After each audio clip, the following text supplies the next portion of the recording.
Good afternoon. Thank you, everyone, for joining us. It's a combined program with the East Cleveland Public Library and the Euclid Public Library.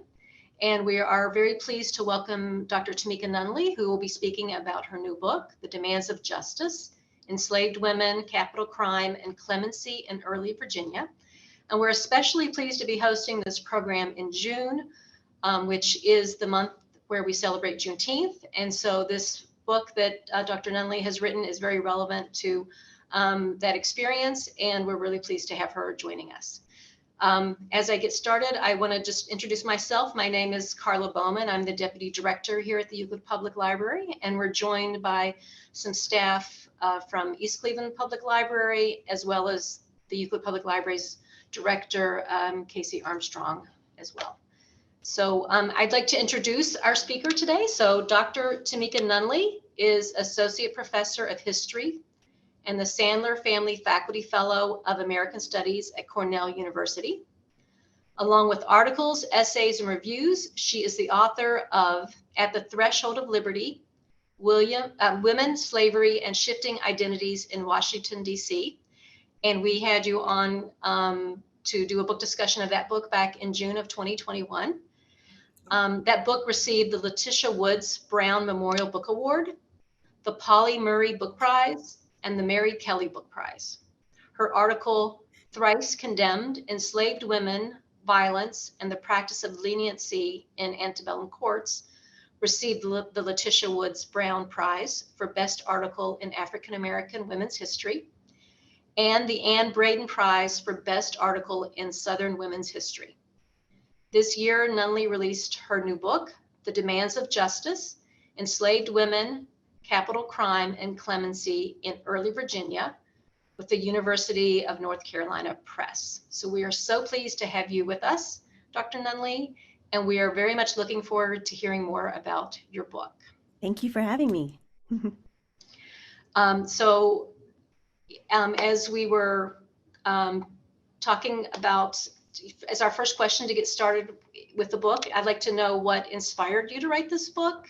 Mm-hmm. How does the book expand our understanding of justice in American history? And I'd like you to clarify, maybe before you even get started, to explain how the justice system treated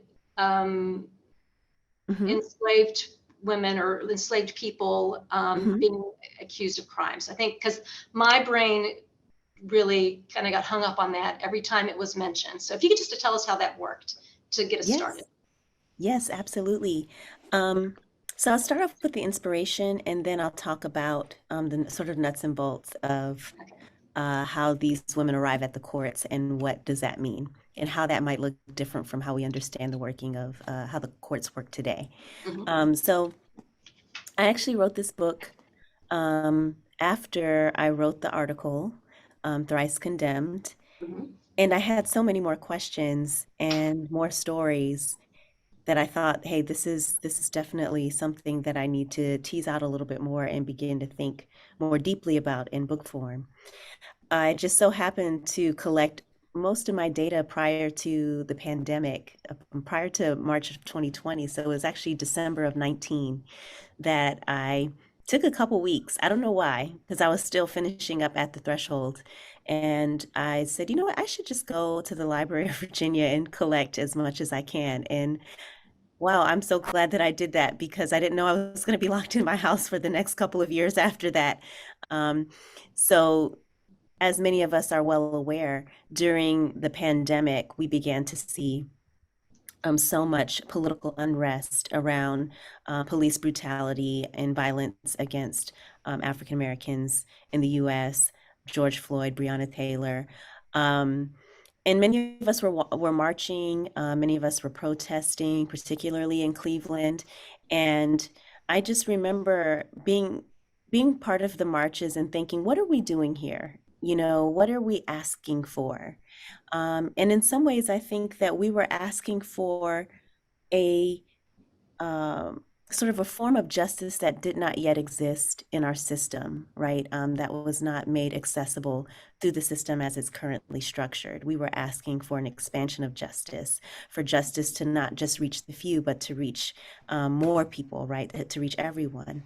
And In that sense, I became very motivated to finish this book, particularly in the next few years, because I think looking to the past and reflecting on the impact of slavery is a really important exercise in thinking about the deficiencies of justice today. And so that became the inspiration for writing this book. When I came across some of these cases, I was actually working for the Prince William County Historic Preservation Division as a graduate student, circa 2011 and 12. And I came across this story of a woman named Agnes who appears in chapter 3 on murder. And in this chapter, I explored these cases where I thought maybe this didn't happen as frequently, and it didn't, but it happened enough to warrant discussion, right? And so the story of Agnes is one in which she is accused of murdering her enslaver. Um, and much of the newspaper coverage talks about how she's guilty, how she did this, under premeditation, with malice, and that she should be charged with first-degree murder. And I began to sort of delve deeper into her story. And what I realized is that she had suffered from extreme levels of cruelty and sexual violence since she was a child, at the hands of this enslaver. And as a result, I began to sort of think that there's something more happening here, that we need to understand about what brings these women and girls into the courts. And so oftentimes, if we today think about an enslaved person, their rights, them being accused of a capital crime, some of us may automatically assume that they're going to receive capital punishment. But what became interesting about this story is that not all of them received capital punishment. And so the legal technology of clemency was available to these women and girls. When we think about clemency, we think, oh, that they are completely, free of the crime and responsibility, and somehow this is going to be a benevolent gesture. But for these women and girls, the best case scenario would be that they would actually be sold to the Deep South outside of Virginia. And so that's a very different way of thinking about the legal system. When we think about clemency today, you think, I'm free of this crime, I'm no longer responsible, I can go on and move on with my life. But the way that slavery is structured in society meant that if they were not executed, then they were then sent away. And so on the surface, this may seem like a favorable gesture, but knowing what we know about slavery, being sold to another enslaver does not mean that your life is going to be good. It does not mean that you're going to be safe. Certainly does not mean that you're going to be free. So slavery is perpetuated throughout the justice system. And this is the best brand of quote unquote justice that is available to these enslaved women and girls. Can you explain a bit about how the justice system reimbursed enslavers? Mm-hmm. That part, yeah, if you could talk about that a little bit. Yes, absolutely. So, how I arrived at a lot of these cases were actually the treasurers and auditors' records of the state of Virginia. And what I was looking at was these receipts of compensation from the state of Virginia to enslavers who were seeking payment for enslaved people who were executed through the courts. So if an enslaved woman or girl was found guilty, and she was sent to the gallows to be executed, the state of Virginia would compensate the enslaver for their loss. And so if they were not sent to the gallows and they were sent to the South, then the profit from that sale could go to the enslaver. So what is consistent throughout is that the enslaver will always have their economic interests in enslaved people protected by the state. And this is a part of how justice is branded and packaged in the legal system. Yeah, that was really unbelievable to me. You mentioned the sources that you had consulted. Could you Mhm. talk a little bit more about that? Absolutely. Okay. The sources could be very challenging because when we think about the early 1800s to the American Civil War in 1860s, we see a legal system that is not as organized, as sort of systematically organized as we think about it today. When we think about the law, when we think about the courts, it's very intimidating. It's very, there's a lot of bureaucracy built into it. But during that time, this is sort of the early manifestations of the professionalization of the law. And so, what that means is that when I'm looking at some of these court records from the counties in Virginia, some of the cases are really well recorded with great detail, and some are not. Some are sort of very hastily put together. The story is kind of summarized. And so the degree of detail varied by county. And you would see that actually throughout the South. But in Virginia, this proved to be true as well. So we have some court dockets that were more full, some that were not as descriptive. And then we have some that were actually just burned, throughout the course of time, or lost or damaged, and could not be located. And so the auditor's records oftentimes corresponded with a particular court case. And so the auditor's records help lead me to cases, even if I didn't have a full case file for it.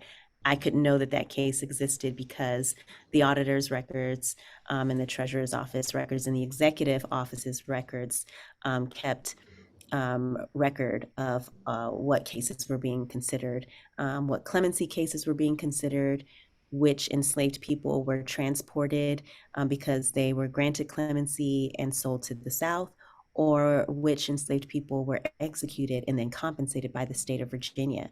And so it is this sort of intricate web of documentation that ranges from legal court documents and testimony, newspaper accounts that give you a broader sense of how the public is reacting to these cases, and then also the bureaucracy of the state, right? These clerks of the court communicating with auditors, and auditors communicating with the executive office. And so it's sort of a mix of records. And I think for those cases that aren't as complete, you can sort of piece some detail together. Yes, as I was reading, you would mention a case, and I really so often wanted to know more of the story, Mm-hmm. and I'm sure it just wasn't there. You just have to Yes. put together what you can. Yeah. Yeah. Was there something special about Virginia that made that a good case to look at for You know source, what? a good source? Yeah, I think Virginia is interesting legally and also historically because it's the oldest slaveholding state in the Union. Um, it's the largest slaveholding state in the Union, and it has an older legal tradition that a lot of Southern states that are eventually added over time try to model themselves after, right? And so Virginia becomes an important model, um, both in terms of how the government is structured, how the law is interpreted, how slavery is preserved, how it organizes society, becomes sort of a model for other states in the Union. Okay. I just want to take a real quick before we get into the meat of some of the stories in your story to let people know that if you have any sort of questions, we will take time at the end of the program to ask those questions, or feel free to put those in the chat and we'll address those a little bit later in the program. Okay, so if you can talk generally, how did the laws of slavery shape the lives of enslaved women and girls in early Virginia, to set the stage? Yes, absolutely. What makes their lives particularly entangled with the law is that, unlike in English common law, where much of your status is inherited through the father, through the right, many people take on the father's name, right? Property is passed down through men or the next male heir. With slavery, laws were created to ensure that slavery was inheritable through the wombs of enslaved women and girls. And so what this means is that their reproductive labor continues to make the country, make families wealthier and wealthier over time. And so much of this nation's wealth is built upon the reproductive labor and the reproductive exploitation of enslaved women and girls for several centuries. And so I point that out because a lot of what leads some of these women and girls to act in the ways that they do is that they're responding to the torment and the cruelty that they've experienced over many years, oftentimes beginning at a very young age. And so this becomes a thread throughout the stories that I tell. So there's a question from the audience. I think it relates to what you're saying, and kind of sets the stage here. On page 30, you note a decline in white labor led to the increased purchase of African slaves to populate the tobacco fields in an effort to expand the capacity to grow and sell tobacco. The question is, where did the white labor go, and what were the problems with recruiting white labor? So this is a great question. Much of Virginia is established through white indentured labor from places like England.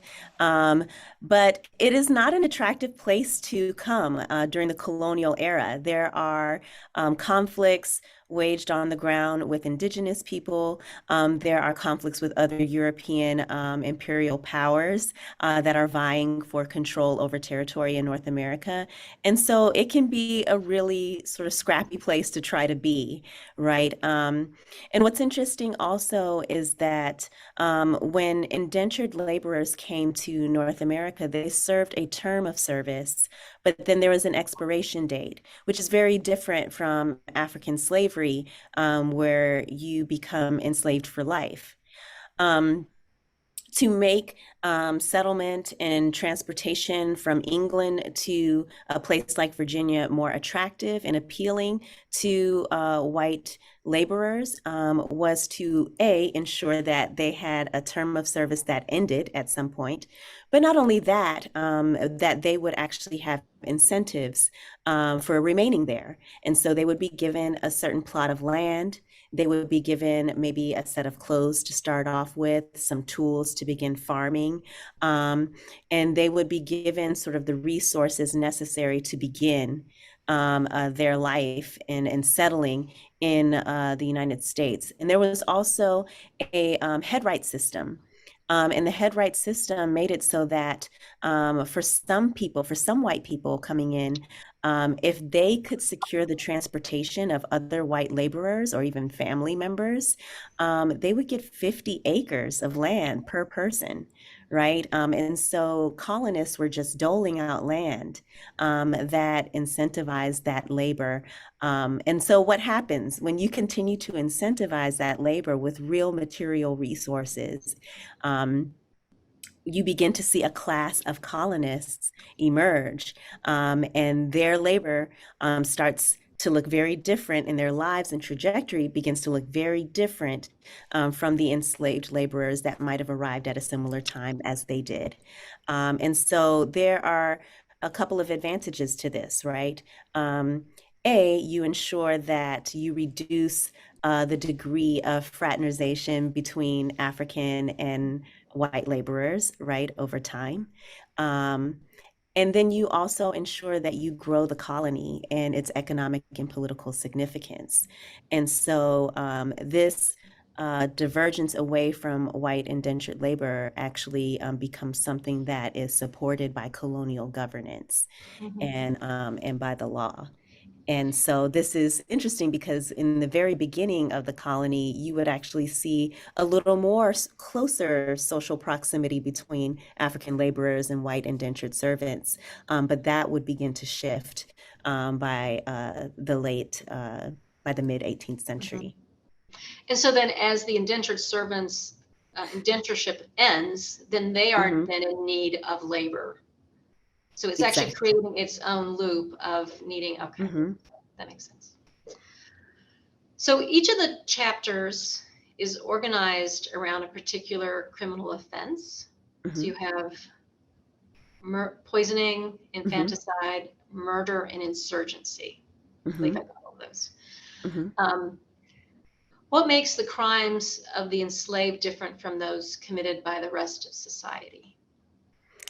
You know, it's interesting because there are going to be slave codes that govern life for enslaved people, but also for free Black people and Indigenous people that are going to look different. And so, if you're a free Black person, a lot of the laws around the kinds of property and that you can have, how long you can remain in the state as a resident are going to be different than a white inhabitant of the state, right? And so the laws themselves are structured by race and also by status. And by status, I mean whether you're enslaved or free. And so those laws are going to differ. But then we also have the ways that the laws shape the lives of enslaved women and girls, particularly those reproductive laws. And what's interesting about those reproductive laws is that they create space in which these women have no legal recourse for the violations that they experience. So if someone experiences a sexual violation today, they can find some legal recourse in most, not all, states in the United States. Um, but during that time, a white woman could be raped, could be sexually violated, but a Black woman could not. And that was encoded in law. And so that then also makes the nature of their actions different. And so if an enslaved woman says, that she was violated and that, she decided that she was not going to give birth to children who was going to be subjected to the same kind of experience, then that's going to shape how their experiences are very distinctive from other people in the population. And so their access to justice looks different. And then therefore, our ability to contextualize why they do the things that they do is also going to look different because society is set up to sort of automatically assume their criminality because they violated the law, right? And so the law allows for their enslavement, for their bondage, for brutal treatment. So if they retaliate against that treatment, to us today, that makes sense. That feels like a form of justice. But at the time, the law did not allow for that kind of retaliation. And therefore, their criminality is very much connected to the system of slavery and the preservation of slavery. Yeah, definitely. A lot of times I was reading it and it really became very forcefully obvious that they had no other choice but to commit the crimes that they did. So Mm-hmm. um, we do have a question from one of our participants. Mm-hmm.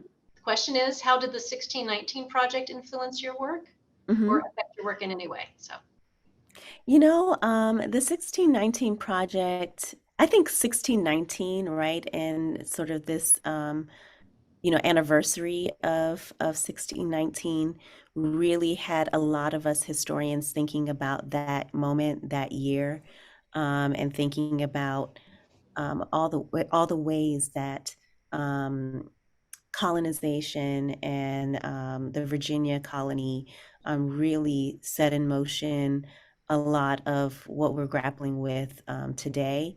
And in that sense, I thought it was thought provoking and a really important moment to meditate on. And I think that the 1619 project really creates an important conversation that we have to continue to try to build upon and to develop further, especially because even in our current political climate, we love to sort of reflect and sort of invoke the founding era, the American Revolution, but we also invoke slavery. The problem with that is that we oftentimes don't know what slavery was, or we oftentimes don't know actually what the American Revolution looked like on the ground, and what that political promise was designed to do and who it was intended for, right? And so I think the more that we seek to understand and try to learn as much about the past and how we arrived at at our society today, the good and the bad, right, is really an important intellectual exercise that we all have to engage in, that we all have to think about. And you really begin with almost the year 1619 yourself Mm-hmm. when you're writing the Yes. book, so starting at Yeah. the very beginning. Um,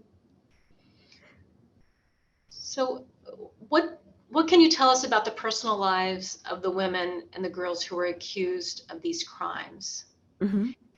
We're getting just little glimpses here and there. What can you tell us about them? Yeah, some are glimpses, and I always sort of pose questions about sort of what could that have been like? Um, what could have led this person to do this, right? And what we learn, particularly from witness testimony, is that these women had created reputations for what they knew, for how they carried themselves, about their frustrations, about their history. And so we learn different pieces and shards of information that help sort of us think about the possibilities of what their worlds could have looked like. And so I'll give you an example. There was one young girl who was accused of infanticide, and she admitted to killing the baby. And people could not figure out what would lead her to do this. And not because they were so naive as to think that slavery was easy, but this young girl in particular had a reputation for being very agreeable, for being respectable, right, for carrying herself with a particular kind of deportment that made everyone sort of look at her admirably, white or black, right? And so she wasn't your typically branded troublemaker, someone who might have had a fiery tongue or who might have been a little sassy or someone who had a history of running away. She was branded as someone very different. And so what we learn is that she carried herself and understood herself and her identity on very different terms that we don't always associate with someone who's associated with a crime. And then what we also learn, right, is that there are undercurrents of sexual violence and exploitation that lead her to do that, right? For other women, there's just a flat out rejection of, I'm not giving birth to children in this system, in slavery, not doing it, right? And it has nothing to do with their personality, right? That is a political conviction that they have, and it manifested in these ways that become moralized by the community. And so we learn a lot about their personalities. The second thing that we learn about also is their ideas and what they know, their body of knowledge. And so this is what made the poison chapter particularly interesting, because a lot of these women tapped into their sort of broader environment, foraging through forests, foraging through different places, growing different kinds of plants, and developing these plant-based remedies based off of knowledge that they acquired, many of them carried from Africa, from the diaspora, from the Caribbean, from indigenous people who were in the colonies, also from Europeans, right? And so what we see is actually sort of a compilation of ideas around wellness and what it means to get well. But what we also see is those remedies then creating harm, right? And so sometimes you can see where there's an intention behind harming an enslaver or a member of their family. But because medicine is so underdeveloped during the early 19th century, you could also see that oftentimes it was just a mistake, that they were administering medicine that was issued by a doctor. But because this medicine also has some really bad side effects that 19th century Americans were not aware of, these enslaved women and girls then become accused of poisoning. And so there's a range of responses. But what's interesting is that we begin to see Black women's own knowledge base around wellness, healing, and also concocting remedies. And then also childbirth, right? And so the discipline of obstetrics has not been founded at this point.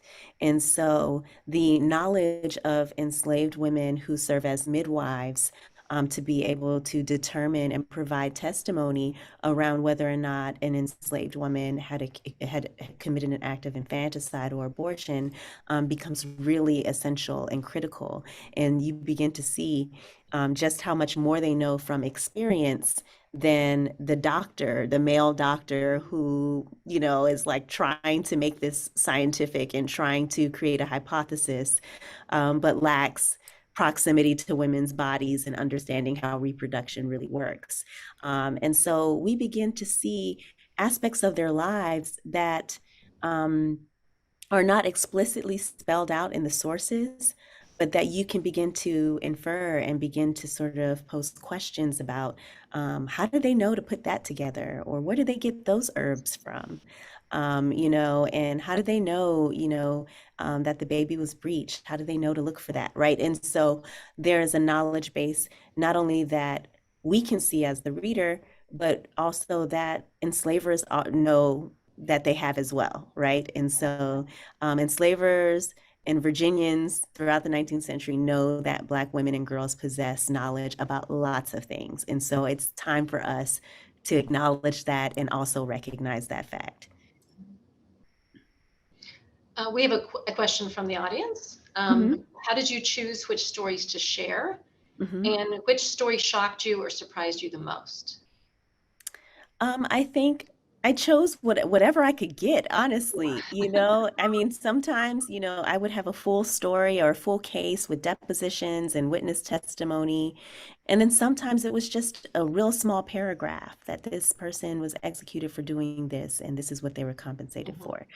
And, in those moments, I still think it's important to say her name, right? To invoke the hashtag from, the recent decade, right?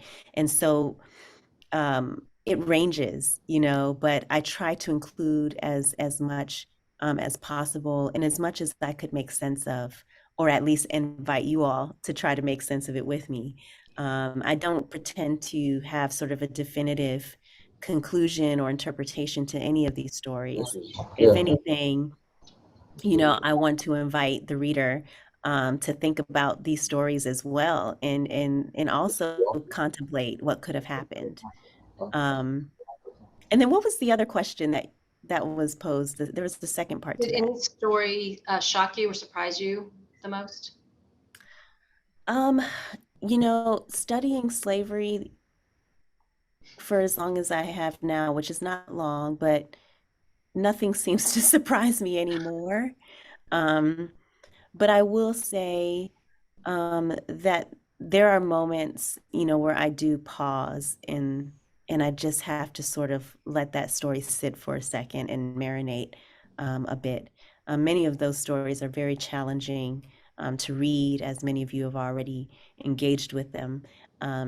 But I'll say the story that maybe gave me chills was the story of Peggy and Patrick at the beginning of the insurgency chapter, where Peggy is actually her enslaver is her biological father, and her enslaver is threatening to sexually violate her, and she refuses his advances, and he ties her to a rock and gets other enslaved people to hold her down. And then one day in August, she lights the whole place on fire. She just hacks away at him. And just the imagery of all of that. And she takes a bunch of stuffed quilts and she lights it on fire, and then she throws it in the house with his body. And she just said, I just wasn't going to do this anymore, right? And so it's moments like that, which occur regularly throughout the book, that kind of shake me to my core a little bit, because these are real stories. These are real people, with real experiences.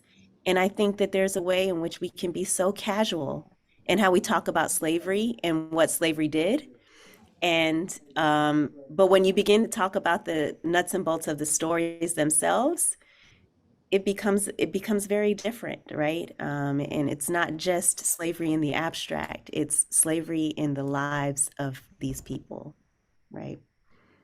Absolutely. Um, in a way, it's surprising that we don't have more of those stories. You know, Hmm. that's what's really shocking. There's another question from the participant. Did you get any pushback when you decided to go down this path of sharing those stories? Did you get any negativity with sharing this real history? And the participant is saying, I ask, especially with all the book banning. Yes. I think that there's pushback in the discipline, right? Because as a historian, your bread and butter and the whole basis upon which you research is on your sources. And so we are a discipline that rewards the abundance of sources. And so when you're trying to tell these stories, they're not always available in lots of sources. And so in that sense, I do get pushback, right? Well, how often does this happen? And my response to that is, does it have to happen often for us to have a conversation about it, to talk about it? Um, and I don't think so, right? We can focus on one particular figure in history and write scores of books about certain folks. But, the minute I assemble a collection of stories around enslaved people in Virginia, that becomes problematic because it's not enough, right? And so I think that there is a tension in the discipline and how we really reward and privilege the abundance of sources. But I did try to compile as much as I could. But even if I had two stories, I think it's worth telling and I think it's worth having a conversation. And so the pushback, I think, can be really useful in thinking about what is the purpose of history, what are the limitations to the production of history. I can take that criticism and that reaction and think through that productively without also allowing it to stop me from producing history. Yes, absolutely. Another question from the audience is, what connections do you see from these past women that may be reflected in Black women today? I like that question a lot because it goes back to my original inspiration. When we are marching for justice for George Floyd, when we're marching for justice for Breonna Taylor, what we're marching for is to highlight that there is something insufficient about the justice system as it stands, and that we're seeking a justice in which all folks can access it and have and experience justice in a broader sense, right, in a more expansive sense. And so in that regard, I think that Black women, particularly with the Black Lives Matter movement, have been at the forefront of really conveying that there's something deficient in our system. And if we're going to reify the law and make the law supreme in this land, then we got to fix it so that everybody can have access to legal recourse and right to justice more generally. And so, in that sense, I think that Black women over time, for centuries since they've been here, have been expanding and stretching the possibilities of the American political experiment and its reach, and continue to do so today. So I want to remind everyone, if you have a question for our speaker here, you're welcome to put that in the chat. In about 5 minutes, we'll allow you to unmute yourself and ask your question. But while people are entering questions in the chat, can you tell us about your next project? Yes, yes. So I'm working on a sort of a long history of Black women's relationship to reproductive justice and to reproductive law. And so I'm starting in the colonial period, but I'm going to reach back to today because we are still in a long battle for reproductive rights. And so, but it will be told very differently in the sense that it will focus on individual stories and narrating their stories about their reproductive lives and how the law complicates how they experience, reproduction, how they experience gynecological health, um, and thinking about sort of how we arrive at moments like where we are now, right? And I think in a lot of ways it's because we really don't understand the history, and I don't really understand it. And so I'm trying to write this with the hope of growing in my learning about sort of how does the law work for and against through the bodies of women. So was that inspired in any way from this book? Because you do have the chapter on infanticide, and I did make a lot of connections between the modern world and our modern rules with what you have written. Definitely. I mean, that infanticide chapter, I just had so many questions after I wrote it. And there's a lot of literature on reproductive law and abortion and infanticide in the 20th century and the 21st century. But the early treatments of that are really bare. And so I'm hoping to sort of fill in the gaps a little bit. So we have another couple questions from our participants. So I'll just go ahead and read those out. Can you tell us about your work at the Library of Congress? You said that's where you are now. Mm-hmm. Can you tell us about Yes. that? Yeah, so I'm at the Library of Congress now. I'm serving as the McGuire Chair of American History and Ethics. And this really gives me a chance to dig into the Library of Congress collections and their archival materials and all of their resources in order to work on this third project. And so it's really been great to be here. From my office, I have a view of the Supreme Court. So as I'm meditating on the law and meditating on how to tell these stories about these women and girls, I have quite a view, and it's like it's a beautiful view, and it's also a sobering view. It's like all of the feelings at once. But it's been a fantastic place to research. I mean, it's the largest library in the world, so it's amazing to just be in the land of books and realize how much you have not seen and do not know. And so Yes, I'm really excited to just spend this summer learning and really sort of meditating and studying these documents.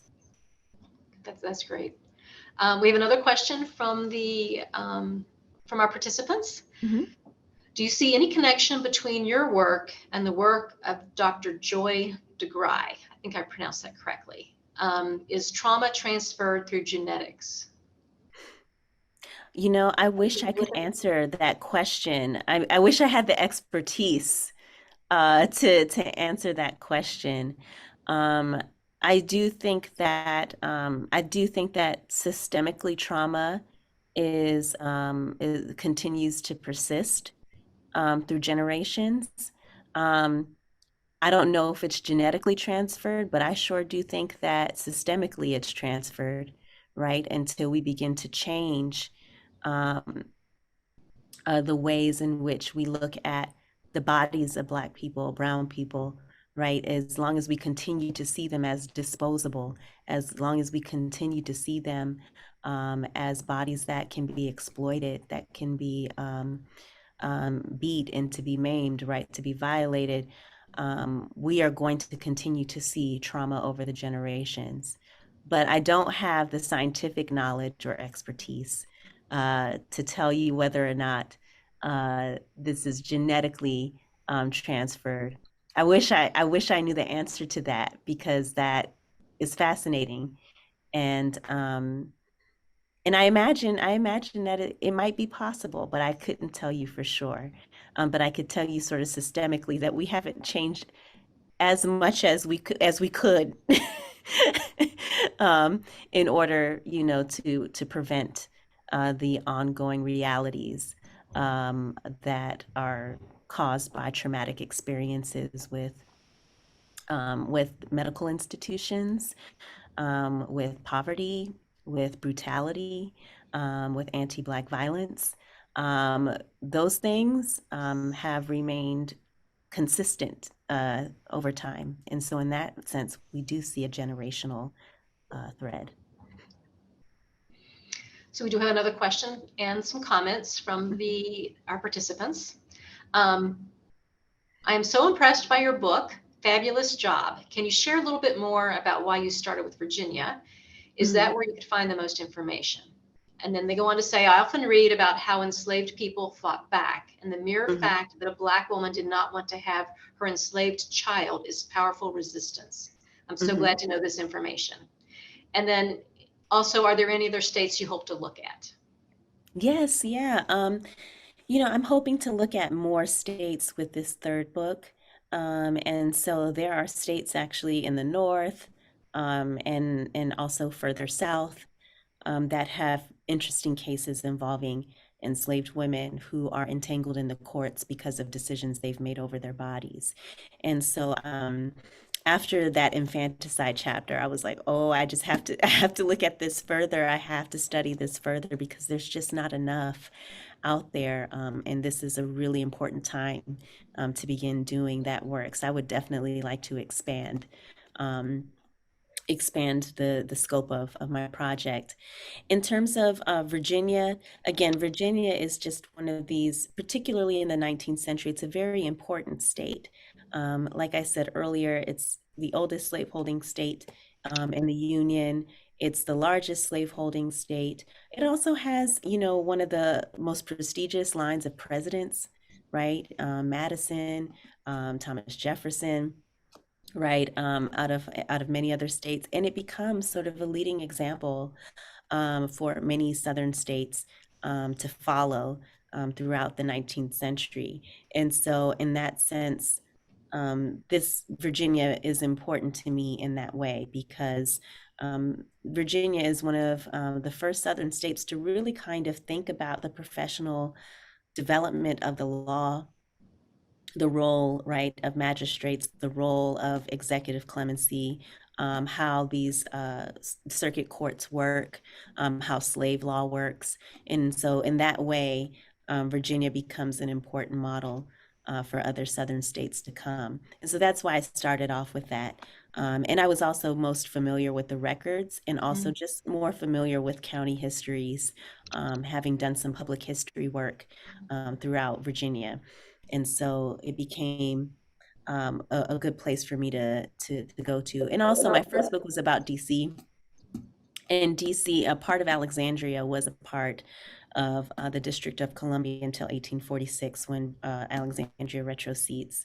And so I had already had familiarity with these records. And I think as a scholar, sometimes our instinct is to jump from one topic to a completely different topic to a completely different topic. But I think some of the best knowledge is generated when you really sort of develop a focus and an expertise over time. And so I feel like I'm still learning. And so in that sense, I'm hoping to just take what I've learned from Virginia and places like DC and Maryland, and now expand further and do more comparative thinking about how other states might compare both in the North and the South. My question was regarding the Community ability members. that other communities, the community members were able to offer about the events that were going on in the court or the cases. Do you have any thoughts about that? And also what we can learn about the local communities from those statements? Yes, absolutely. I thought that was some of the most fascinating aspects of the cases as well, is that so many of the stories of these women are contextualized by comments and statements and insights made by members of the community, regardless of race, right? And so it was mostly white petitioners who would petition the court or the executive office to say that this enslaved woman should not die on the gallows, that she should be sold to the South as a more lenient measure because of the nature of what she experienced or what we know about her demeanor and her overall behavior, that this is out of character for her, or that her enslaver was particularly brutal. And so in that sense, they weighed in. and weighed in to convey what they believed was a sort of a more measured execution of justice. And I think in that sense, those petitions become really powerful because they complicate this idea that if an enslaved woman or girl commits a capital crime, that they're automatically going to die on the gallows. And that's not true. That clemency is a legal feature that the executive office uses on a regular basis, and also uses because members of the local community believe that this is a better way to approach the case. Now, while that is interesting, and that is a form of justice conveyed by the members of the community, that does not mean that that looks like justice to the enslaved women and girls who are on the receiving end of this. To be sold to the Deep South, knowing that the buyer is going to understand that this person is being sold for committing a capital crime, might mean that they're also going to be subjected to particularly brutal behavior, because the new enslaver might think that they need to subdue any possible threat of retaliation or resistance. And so life for that enslaved woman or girl might be pretty miserable if she was sold. And so it's really difficult to determine whether or not dying on the gallows or, being sold further south is better or worse, because it's all pretty bad. I was impressed, but there seemed to be two kinds of court systems: the court system, a local court system for the Black people, and then the federal court system or the state court system. And I was shocked to find those two different court systems. Yes, yeah. And that and they're different systems, right? Because of the way that they're different systems, because their justice and witness testimony are all structured differently, right? For an enslaved person. So give you an example, an enslaved person cannot testify against a white person, right? But a white person can testify against an enslaved person, right? An enslaved person can only serve as a witness, right? For the white person, and can serve as a witness for the enslaved person as well, but there's not going to be a jury by a set of peers. And most of those peers are going to have an interest in making sure that the system of slavery is maintained. And so even as clemency is a legal feature that typically means that you're free of any, charges of the crime, right, or any responsibility for the crime, the outcome is going to look different for a white person than it is going to be for an enslaved person, or from a free person to an enslaved person, right? And so given all of the distinctions that are made in how the law is carried out and how it's even organized in the court, in some ways, right, this makes it maybe even more efficient if that's the way that the system is designed, right? But it is confusing nonetheless. Well, thank you so much, Dr. Nunley, for joining us. I just want to end with one final question. What led you to pursue a career as a historian? Oh, that's a great question. Well, I will say that my parents certainly did not think that I was going to go down this route, because that meant I would be without a job for many, many years after college. But I'd say that my parents, although they didn't attend college, they had a love for history, and particularly my father. And my father served in the military. And so we talked a lot about American history and what it meant. And he had lots of history books that I would, pull off of his shelf and read. And when I went to college, I thought, I'd go to college, I'd get a degree in maybe politics and maybe get a good, nice government job with a pension. And I did the complete opposite of that in the sense that I pursued that love for history, continued to research, and um, and never looked back. Really, I really enjoy doing this work. I enjoy teaching and being with students and hearing what they think and learning from them.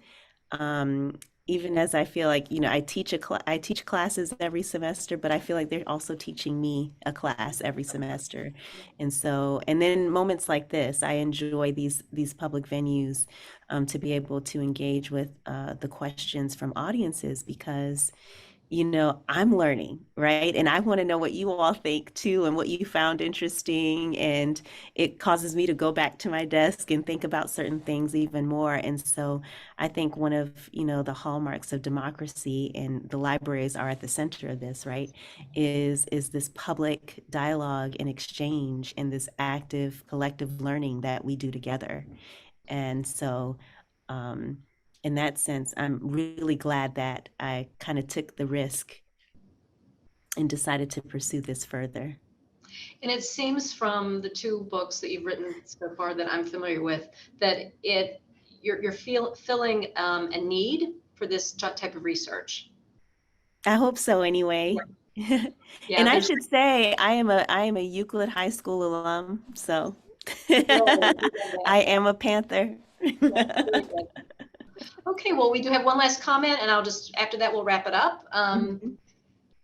So one of our participants said that was a great answer about why you became a historian. I'm so glad to learn about your parents. You are an excellent presenter and historian. Thank you for following your passion and love for history. Great job, and thanks for sharing. Thanks to the library for bringing this program to us. So I just want to thank you so much for taking the time to talk to us. I want to thank the East Cleveland Public Library and the Euclid Public Library for bringing you in to talk to you and to share your journey and your book with us today. And we will be recording this and putting it on our YouTube channel. So again, thank you so much for joining us. Thank you so much for having me. And thank you all so much for these fabulous questions.